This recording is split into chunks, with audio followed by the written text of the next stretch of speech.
So, just to get this out of the way now, I will not be including episode 1520 Carry On in this review. That is a coda to the show as a whole. We could have easily had another 3 or 12 seasons and still use that episode to close them all out. Therefore, in this grading and discussion, I will be looking at episodes 15.1 through 15.19 of this. I find that when looking at judging a story, it can be helpful to take a step back and ask yourself, what if this was different? What if we took out this plot? What if we changed this character? What if we altered this scene? How does that impact things? What would have to change down the road? Let's look at some previous seasons, for example. The first few episodes of season 1. What would have to change if we just took them out? There's very little in these first opening episodes which have much of an impact on plots down the road. Yes, there are some great touches throughout this part of the season. It does work to set up the characters and the mood of the world. This isn't to say that any of these episodes are bad. Well, not all of them. But to ask, are they necessary? Conversely, let's have a look at season 5. First 3 episodes, 4, vital. You can't take or remove any of these without greatly affecting the season arc and the ultimate conclusion. Conversely, Fallen Idols, I Believe the Children Are Our Future, The Curious Case of Dean Winchester.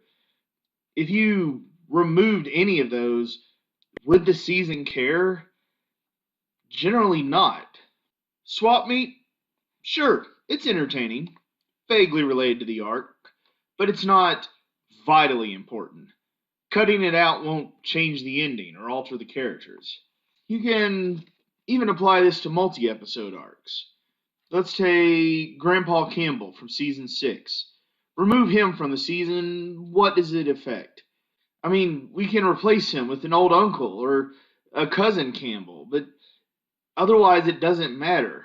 Grandpa doesn't affect the season 6 arc. So, what was important to season 15? The season started off with a 3-part story of zombies and ghosts and demons, challenging the main heroes as a consequence of Chuck's whim. So, what did it matter? We got to see Kevin Tran again in violation of canon and story logic. Did he tell the boys some clue about how to challenge God?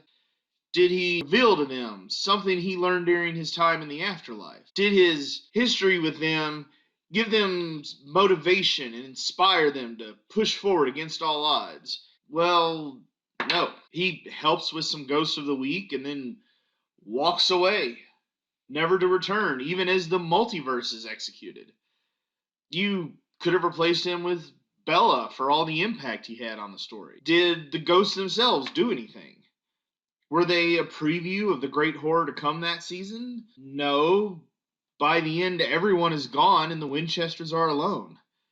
Did their return remind the Winchesters of their past adventures and help them see for the first time a greater vision of how their lives' stories have affected the world over the years? No, they barely had a few flashbacks referencing the ghosts that lasted a few seconds.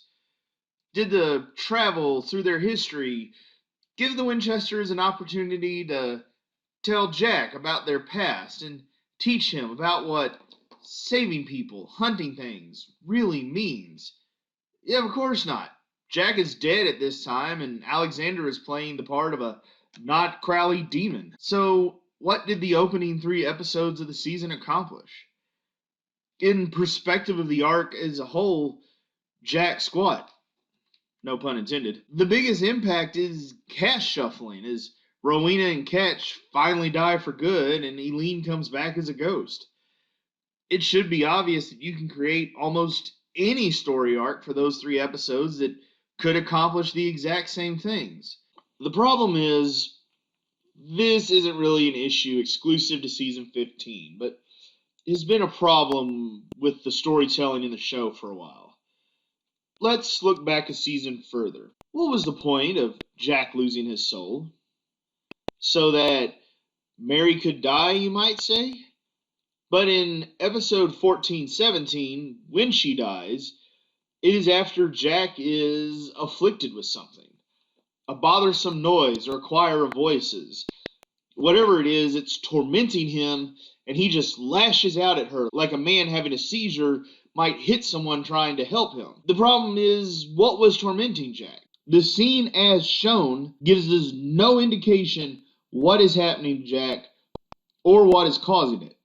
We have no idea whether his lack of a soul has anything to do with it, nor whether he would have been immune had he possessed his soul. For all we know, if he had his soul, he still would have been afflicted by this.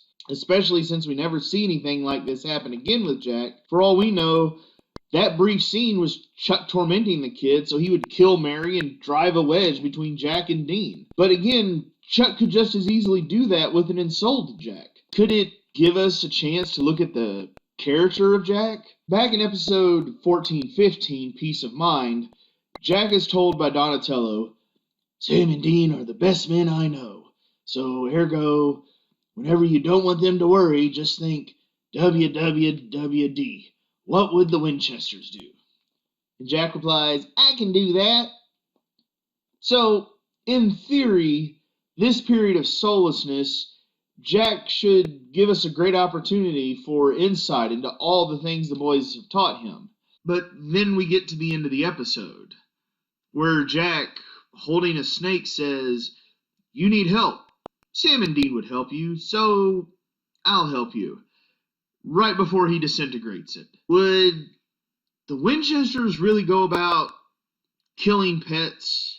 That's kind of hard to believe. Again, a moment where the show could demonstrate for us the influence Sam and Dean have had on Jack, yet it is hard for the audience to not get the impression that Jack hasn't paid attention to the boys at all. This seems to be a running theme in the last few years of the show, where the writers will insist on telling the audience one thing and then show us the complete opposite on screen. That can work as a comedy, but it completely undercuts straight storytelling efforts. Back at the end of season 14, I objected to turning Chuck into a villain because it was a gross derailment of the character, and this season proved my other concern. It was too big. When you have a large story, a grand arc, in order for it to be effective, you want your heroes to be making constant, steady progress to the conclusion. The Lord of the Rings does this quite simply by having the heroes' progress be literal, a trek across the distance. Their goal is a mountain, so every chapter where they cover a mile is a progress towards that mountain. Sure, they suffer some setbacks now and then, but the protagonists never stop moving towards their... Although it wasn't perfectly executed, a lot of season 5 in Supernatural worked because the boys made steady progress to their goals. They were often making efforts toward victory. Yes, late in the season they were told the doors to the cage could be opened to shove Lucifer in them, but what was the key to that door? The Horseman Rings. Objects which they had been acquiring all season, because even if they couldn't defeat Lucifer, the boys were working to slow down his attempts to harm people. Unwittingly, their normal heroic efforts was moving them toward victory. In this season, what efforts do the boys make? What efforts can they make against God?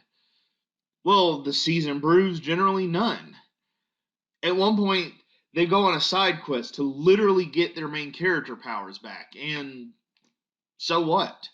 Is there any indication that Chuck wouldn't have left them alone in the world if they were ordinary? Would this have affected Lucifer and Michael's fight, Jack's exploding, Mr. Goo attacking Billy?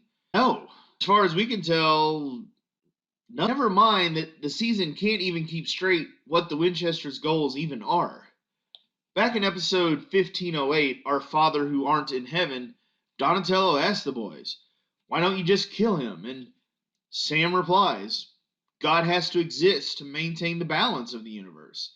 Without him, creation would fall apart. Yet later in the season, when Dean tells Sam about Jack dying, Sam is upset about losing Jack rather than the fact that the new plan is to kill God, which they established would be killing everyone. And it's what Billy's true goal is that Sam has to use to convince Dean not to go through with this in episode 15-17 Unity, not the observation, again, that killing Chuck kills everyone, destroys everything.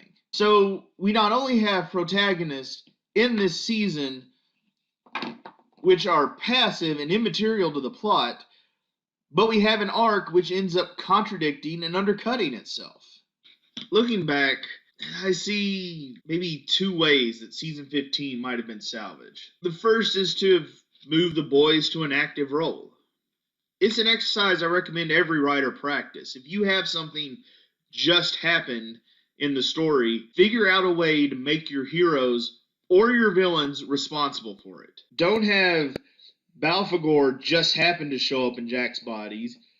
Have the boys desperate for an ally and perform a ritual. Have them contact Rowena or Ketch, and that person sends over an associate who's going to need a body. Or just don't kill off Jack. At the midway point, what if the boys, after seeing the attempt to trap Chuck fail and realize that it won't really solve anything, what if we saw them work out another solution? What if they were the ones to summon Billy and talk her into bringing back Jack? Because they have the idea of maybe replacing God with Jack, of making Jack the new guy in charge. What if they hatched a plan to empower Jack?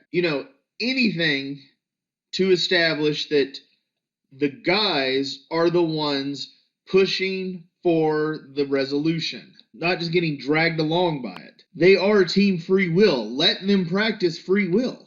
And the second way, well, I would have gone with a different villain. Since they opened the door to multiverse possibilities in seasons 13 and 14, they should have gone whole hog and just had evil versions of Sam and Dean arrive to cause problems, and let them fight themselves as the final villain. Just imagine a world where both of them said yes to Michael and Lucifer, and then Michael agreed with Lucifer's idea to walk off the chessboard. What kind of world would that be like? What kind of characters would we have then? What would the Winchesters who sold their humanity to be free like? That would have been epic. This is a show that has been on for 15 years. This entire season should have been an examination and reflection of all that came before, the good and the bad. Instead, we just got random cameos for no good reason. I mean, if you're going to bring back a demon, why Lilith and not, say, Azazel, who did so much to ruin the boys' lives? Ever since it aired, I have said that season 9 of the show was the worst season it ever had. It meandered, it was self-contradicting, it made no sense by any form of logic, ruined our heroes with defamations of their characters, made them largely passive through most of it, and killed off several fan-favorite characters for no particular story reason, but just cheap drama. Looking back, was season 15 any better? Barely, because it at least had consistent plot line running through the season that was clear and defined. The execution may have been lackluster, but the general parts and structure of it did have a vague logic to it, and at least the foundation was solid in there. So was season 15 the worst of the show? Technically, no. But it wasn't among the best either. Wasn't in the top half. For a show to go out on this, it's kind of weak. No matter what, we still have the good times. We still have plenty of classic moments and great seasons that we can revisit and watch anytime.